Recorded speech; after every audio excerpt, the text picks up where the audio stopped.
नमस्कार दोस्तों, स्वागत है आप सभी लोगों का Sonu study classes YouTube channel में। दोस्तों मैं आप लोगों को NCERT book class 12 Hindi chapter 2 Maithili Sharan Gupt का जीवन परिचय मैं आप लोगों को इस वीडियो में बताऊंगा। प्रश्न नंबर 1, मैथिली शरण गुप्त का संक्षिप्त जीवन परिचय देते हुए उनकी कृतियों का उल्लेख कीजिए, या मैथिली शरण गुप्त का साहित्यिक परिचय दीजिए और उनकी कृतियों का उल्लेख कीजिए। उत्तर, जीवन परिचय। राष्ट्र कवि मैथिली शरण गुप्त का जन्म संवत 1943 सन 1886 ईस्वी में चिरगांव जिला झांसी में हुआ था। इनके पिता का नाम सेठ रामचरण गुप्त था। सेठ रामचरण गुप्त स्वयं एक अच्छे कवि थे। गुप्त जी पर अपने पिता का पूर्ण प्रभाव पड़ा। आचार्य हजार महावीर प्रसाद द्विवेदी से भी उन्हें बहुत प्रेरणा मिली। यह द्विवेदी जी को अपना गुरु मानते थे। गुप्त जी को प्रारंभ में अंग्रेजी पढ़ने के लिए झांसी भेजा गया, किंतु वहां इनका मन न लगा। अतः घर पर ही उनकी शिक्षा का प्रबंध किया गया, जहां उन्होंने अंग्रेजी, संस्कृत और हिंदी का अध्ययन किया। गुप्त जी बड़े ही विनम्र, हंसमुख और सरल स्वभाव के व्यक्ति थे। इनके वे काव्य में भारतीय संस्कृति और प्रेरणा पर चित्रण हुआ है। इन्होंने अपनी कविताओं द्वारा राष्ट्र में जागृति तो उत्पन्न की ही, साथ ही सक्रिय रूप से असहयोग आंदोलनों में भी भाग लेते रहे, जिसके फलस्वरूप इन्हें जेल भी जाना पड़ा।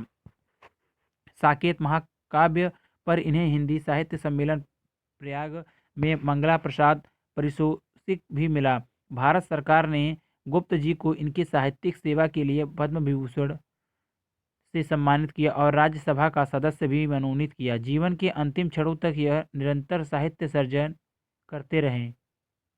12 दिसंबर 1964 संवत 2021 को माँ धरती का यह महान शासक पंचतत्व में विलीन हो गया। साहित्य सेवाएं। गुप्त जी का झुकाव गीति काव्य की ओर था और राष्ट्र प्रेम इनकी कविता का प्रमुख स्वर रहा। इनके काव्य में भारतीय संस्कृति का प्रेरणास्पद चित्रण हुआ है।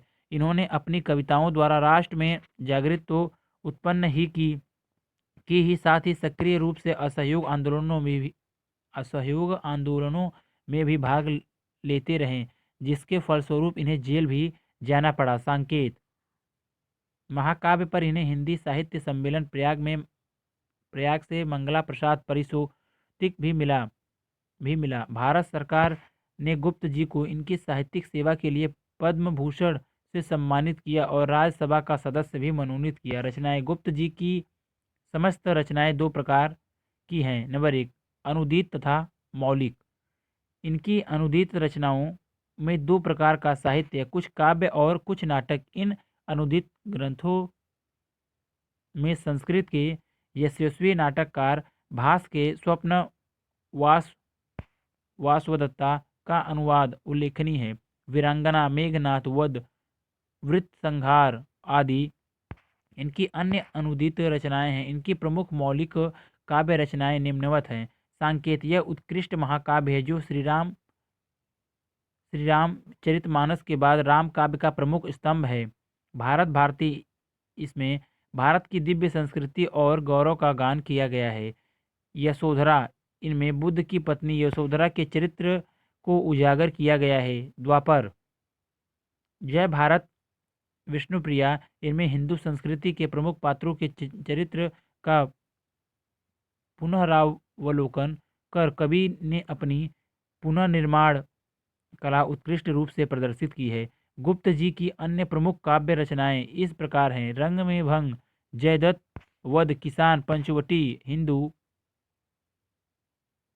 सेरिंधी, सिंधराज, नरहुस, हिडम्बा, त्रिपगा कावा और करबला, गुरुकुल, वैतालिक, मंगलघट, अर्जित आदि।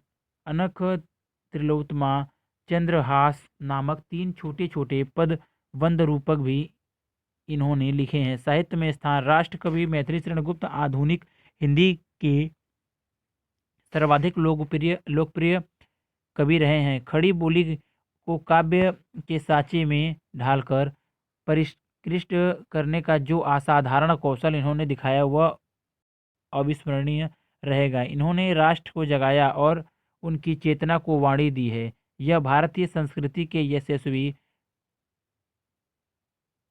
उद्गार एवं परम वैष्णव होते हुए भी विश्व बंधुत्व की भावना से ओतप्रोत थे। यह सच्चे अर्थों में इस राष्ट्र के महनीय मूल्यों के प्रतीक और आधुनिक भारत के सच्चे राष्ट्रकवि थे।